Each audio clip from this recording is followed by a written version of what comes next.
இனி வீட்லயே பானிபூரி செய்யலாம் எல்லாரும். ஆச்சி பானிபூரி கிட்.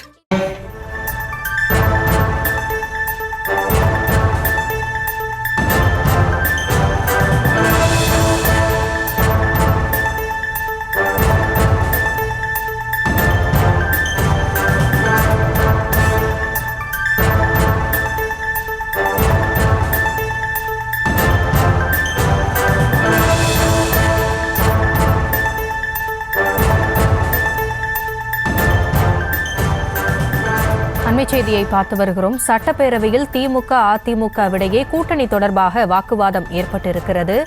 கூடா நட்பு கேடாய் முடியும் என்று அதிமுகவினரை பார்த்து துணை சபாநாயகர் பிச்சாண்டி கூறியிருக்கிறார். அது குறித்தான அண்மை செய்தியை பார்த்து வருகிறோம். விவரங்களோடு இணைகிறார் எமது செய்தியாளர் ராஜேஷ். ராஜேஷ், என்ன நடந்தது? முழு விவரங்களை பதிவு செய்யலாம். வணக்கம்.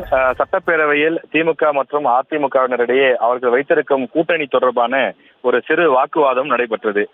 முதலில் துணை சபாநாயகர் பிச்சாண்டி பேசினார். அவர் பேசும்போது தன்னுடைய உரையினுடைய இறுதியிலே கூடா நட்பு கேடாய் முடியும் என்பது பழமொழி. அது யாருக்கு பொருந்தும் என்பது உங்களுக்கே தெரியும் என்று யாருடைய கட்சி பெயரையும் சொல்லாமல் அவர் அமர்ந்து விட்டார்.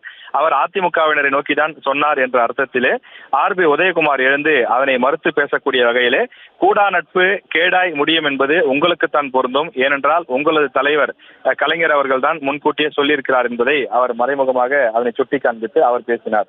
அது மட்டும் இல்லாமல் ஒரு பாடலையும் பாடினார். அங்கே சிரிப்பவர்கள் சிரிக்கட்டும், அது ஆணவ சிரிப்பு, அதில் வேறொரு சிரிப்பும் உள்ளது என்று அவர் குறிப்பிட்டு பேசினார்.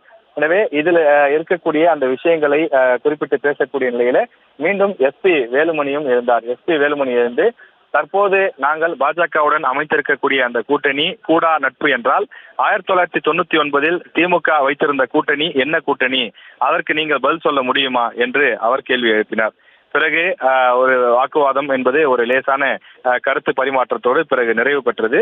இந்த வாக்குவாதம், அதாவது அதிமுக பாஜகவுடன் வைத்திருக்கக்கூடிய கூட்டணி, அதே போல திமுக காங்கிரஸோடு வைத்திருக்கக்கூடிய கூட்டணி, திமுக கடந்த 1999 பாஜகவுடன் வைத்திருந்த கூட்டணி, இந்த விஷயங்களை எல்லாம் சுட்டி காண்பித்து சட்டமன்ற உறுப்பினர்கள், முன்னாள் அமைச்சர்கள் போன்றோரெல்லாம் மாறி மாறி கருத்துக்களை தெரிவித்தது சட்டசபையிலே ஒரு பெரிய பேசுபொருளாக இருந்தது.